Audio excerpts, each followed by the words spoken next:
Hi, this is Father Lou Scurti with part 2 of my interview in Monterey, California, via Skype with Fr Mike Russo as part of our reunion series. And we thank you for joining us, and let's get to Monterey. Okay, Mike, we're in Monterey and New Jersey. So far, it's been thrilling. You know, I think catching up after 40 plus years is fabulous. Knowing what you're doing and hearing what the other guys did and have been doing in our classmates. Okay, we spoke about your early experiences out of seminary. After that, after St. Aidan's, Jersey City Parish, and your involvement with CBS, your career as a priest and journalist took off, you might say? Yeah, I mean, I did what you were doing. I had a program on suburban cablevision in East Orange, New Jersey, which reached a good number of people, called New Jersey Catholic. Right. I was on for 5 years, and I enjoyed doing that. I was also, for a 10-year period, working at Seton Hall University in various different capacities, teaching as well as doing some public relations work. At the same time, I was going to NYU full-time, or partially full-time. The funny thing about it is I was teaching 25 classes. 25?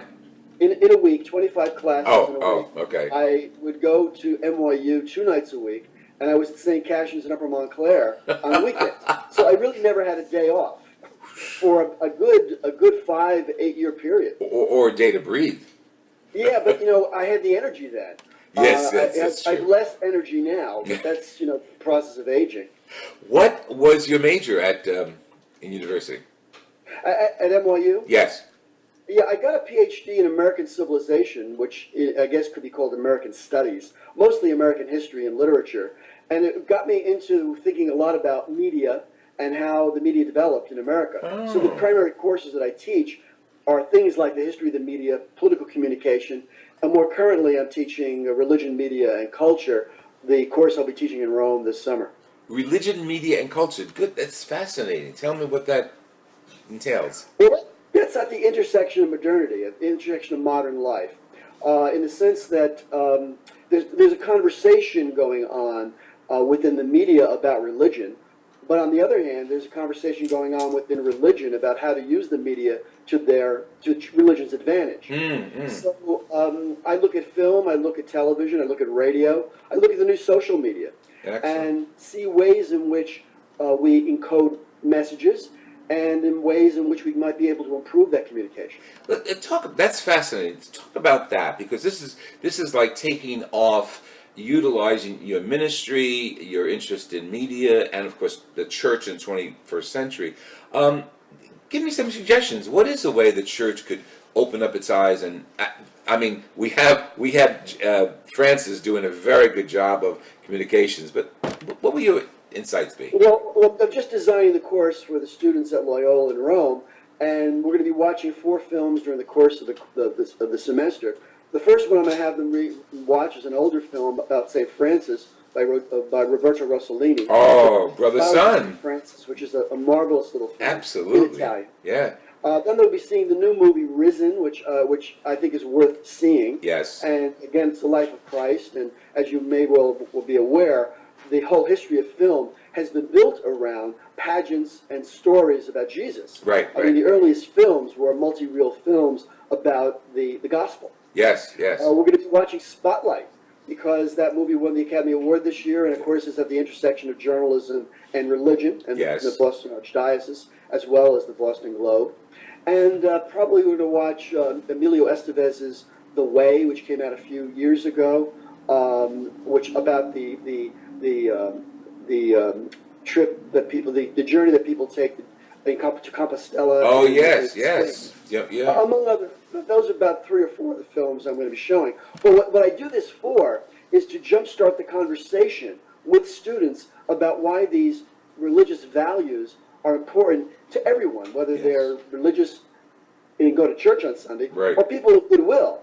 And everybody shares that need for spirituality and need to grow. And if we can gather people around some of these, pieces of media, we may begin the dialogue that may bring them to the gospel.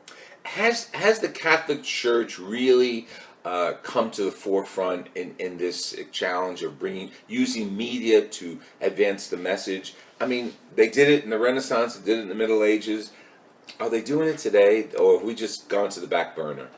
I do think they are doing some of it somewhere. I mean, we talked prior to the program of Salt and Light in Toronto, Right. The Brooklyn Archdiocese. There are some little places that are doing great things. America Magazine, for example, with Matt Malone, who's a distinguished new editor of Right. America Magazine. And young. They get it. Yeah. And young. Yeah. And they get it. Yes. So I do think there are. I always look at the glass is half full. It might be a little emptier than we would want. On the other hand, we're not meant to be impresarios of media either. Exactly. And I'm writing an article currently for a paper I'm giving on the role of laity in church media. And I think that's really where it's all at. All the people that I worked with over these many, many years, I know you have, and you're working with one today, are laymen and women. And they have a lot to say in terms of evangelization and in terms of the gospel as well. So it's not just the priest doing this or the priest being on television. I always would try to find the best representative of the theme or the story we might be covering and get that person to talk and get that person to be profiled. We need more of you on that end and more of me on this end, I think. Yeah. Because there aren't enough... I think religious inspire the lay people, not that they don't have their own inspirations, to get involved with the church and get involved with media. I don't know if the laity is right now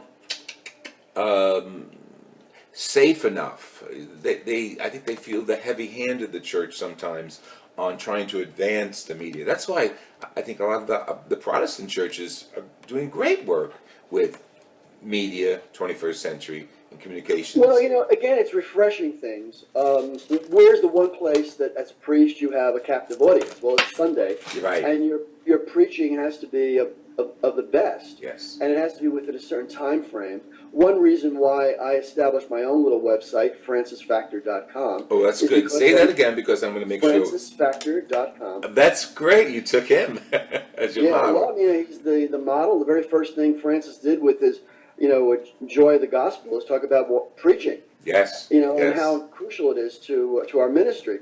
So I use that primarily to showcase my preaching every Sunday, but also to alert journalists to important news stories.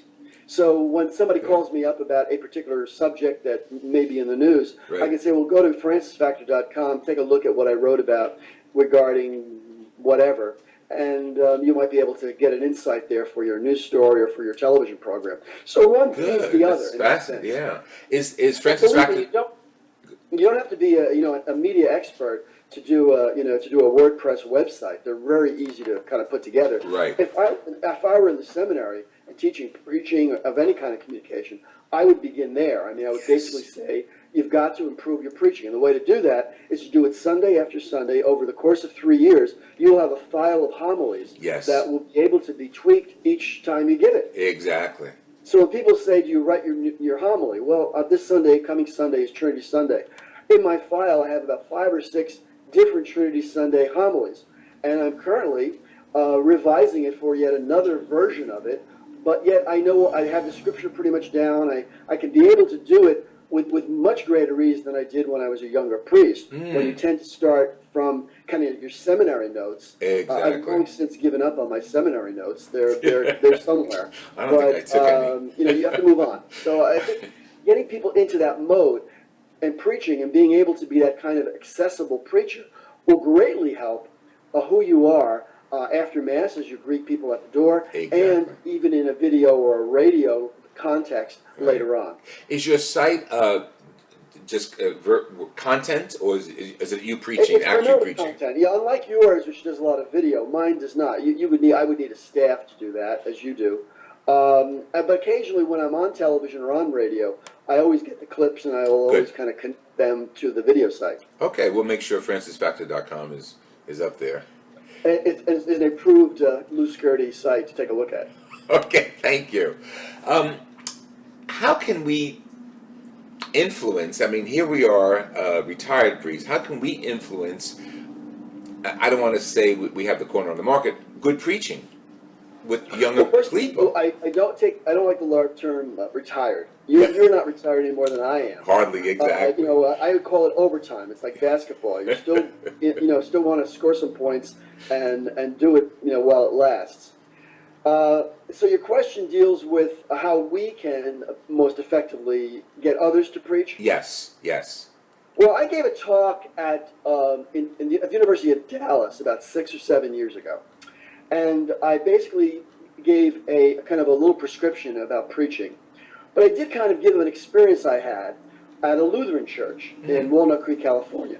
It's not a mega church, but it's a very traditional Lutheran church. Right. And I noticed a number of things at that church and at their Sunday service, which I went to a few times, but also a wedding that I had performed there. I noticed a few things, like they had a full-time person who was their techie at every service, handling the lights, handling very important, handling the whole operation, including video screens. Yes. They had video screens behind the lector, so that people who had hearing issues could actually read the scripture as it was being read. Right. At the end of the service, when we typically have announcements, there were little short videos, short ones, about what the kids were doing in Mexico or different parish activities. Good. A little bit like a TV show, but not in any way that try to be eyewitness news team. Right. But it was very well done. I gave my prescriptions to this audience of Catholic preachers and religious and laymen and women. They almost laughed me off the stage, basically saying, "Oh, that's too much work. We can't do that, and we don't want to be like them." Well, they're tied up in the kind of liturgical funk, where they somehow think that kind of way of refreshing the Catholic liturgical service somehow diminishes the liturgy. Right. I don't think so. And my response to it is that every time you go to the Vatican now, yes, and you watch, they're huge TV screens. Huge mega screens, exactly. Yeah. When we built the chapel and we dedicated 2000 Jesus Christ Prince of Peace, we installed huge screens, and of course no one in the diocese had screens. So when we're doing a baptism, we're doing something up front, small, everyone could see it. The words, like as you're saying, when the President Bishop came and dedicated the addition, we had an addition communications center, he said, "Screens, TV, in the chapel?" That was his response. It wasn't a great idea, but since then, many churches have included screens for various exactly what you're saying. And I think we need to do that without any apprehensions, without any fears. Some people get caught up into the liturgy being the book, and not the spirit, the work of the people. And sure. I think that's... And what you really need to do in a parish, I mean, the suggestion I made to these people was, it's not the priest trying to do this. It's like the priest trying to invest the money in the church. What do I know about investments? Right. You've got to get a group of people who are dedicated to that effort. It could be 2 or 3 younger people, perhaps. And I think it could just really work. And it depends upon the church size, and a lot of concerns about that. But I'll leave it there. But that's my little suggestion. I had the university behind me, so I had students galore. And one of the things they would come up with, and we'll end on this little anecdote, when a student would come up and say, "Father Lou, what have you thought about and such?" And I would say, "Okay, you're in charge." And eventually they started calling that being skirtied. So they had to come up to me with very good ideas, and then they would be skirtied to implement those ideas. Well, the interesting thing about it is, and I know you've dealt with so many young people there at Patterson College, and I did at Seton Hall and St. Mary's College, where I taught here in California. Those young people are now off into careers, yes, and it'll only come home. It's like one of these great investments, yes, because I have a dozen young people who are in major positions around the country, who, if I need to know something about media and communication, I call them. They know more than I do. Absolutely. Mike, this has been wonderful, and to our audience, I thank you for joining us on these interviews with Fr Mike Russo in Monterey, California, as part of our series of our classmates, the Classmate series, the Reunited series. We'll be back for part 3 very soon. Thank you, Mike. And thank you. Bye-bye.